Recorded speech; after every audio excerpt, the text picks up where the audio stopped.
Bonjour chers auditeurs, ici Éric Lantier au microphone et bienvenue au Tour d'Horizon. Aujourd'hui, on va tenter de mieux comprendre, pour mieux accepter les milléniaux. Pourquoi? Eh bien, parce que les milléniaux dérangent. Ils dérangent parce qu'ils prennent leur place, ils posent des questions, ils remettent en question le statu quo.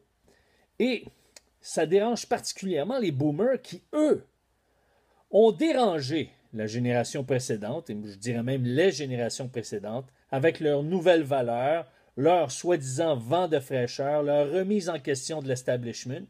Et maintenant qu'ils ont établi euh, toutes les institutions, tout un système, on parle même du modèle québécois qui vient des boomers, qui est issu de la Révolution tranquille.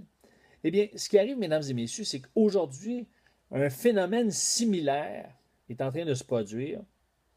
C'est que la génération Y, qu'on appelle les milléniaux, est en train de remettre en question ce qui est établi, ce qui a été établi par les boomers. J'ai deux articles à vous proposer. Dans un premier temps, un article qui a été publié sur la plateforme InfoPresse et qui s'intitule « 6 choses à savoir sur les milléniaux ».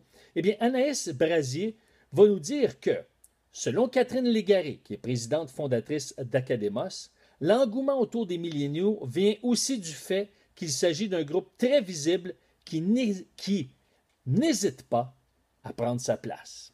Et oui, mesdames et messieurs, on a juste à penser au printemps érable.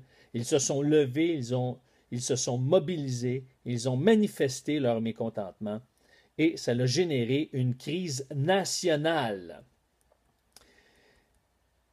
Ce qui est caractéristique d'eux autres aussi, des milléniaux, eh bien, c'est que les milléniaux génèrent énormément de bouche à oreille. S'ils sont satisfaits, ils vont le mentionner. S'ils sont insatisfaits, ils vont le mentionner. Et donc, leur force vient non seulement de leur nombre, parce qu'ils sont un peu plus de 2 millions ici au Québec, mais leur force vient surtout de ce qu'ils maîtrisent la technologie. Et c'est pour ça qu'il faut en tenir compte. Il faut tenir compte de leur opinion et il faut tenir compte de leur niveau de satisfaction. Parce que lorsqu'ils ne sont pas satisfaits, ils le manifestent. Et souvent, de quelle manière vont-ils le manifester? Eh bien, c'est en quittant les lieux, quittant le groupe et en faisant bon an, mal an ce qui les intéresse. Mais ils n'ont pas que des défauts, mesdames et messieurs. Effectivement, non. Parce que dans un article publié sur la plateforme du Journal de Montréal, un article de Diane Tremblay intitulé « Les milléniaux plus ambitieux et audacieux », eh bien, ce qu'on constate, c'est que ils sont intéressés ils sont vraiment intéressés à lancer leur entreprise, à se lancer dans le monde de l'entrepreneurship. Ce qu'on nous dit sur la plateforme du Journal de Montréal, c'est qu'au Québec, le taux d'intention de créer sa propre entreprise est passé de 7 à 21 %. Ça, c'est intéressant. Mais écoutez bien ça, mesdames et messieurs, chez les jeunes de 18 à 25 ans, c'est un taux de 42 %.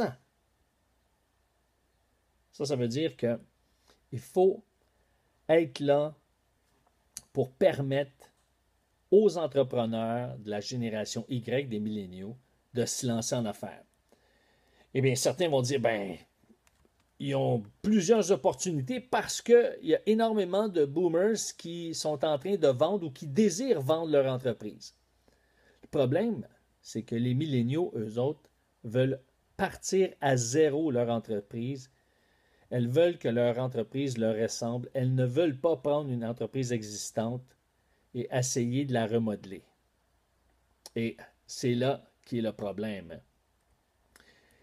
Et ce que ça nous démontre, mesdames et messieurs, c'est que les milléniaux sont très exigeants à l'égard du système.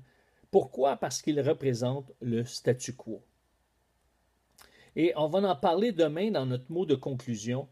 On va parler de d'autres caractéristiques qui concernent les milléniaux et qui concernent justement leur qualité et la nécessité de pouvoir s'entourer de ces gens-là, de ces jeunes-là.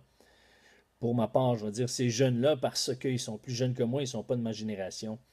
Et c'est important d'apprendre à les connaître pour les comprendre, parce que non seulement ils font partie de la relève sur le plan social, mais également sur le plan économique.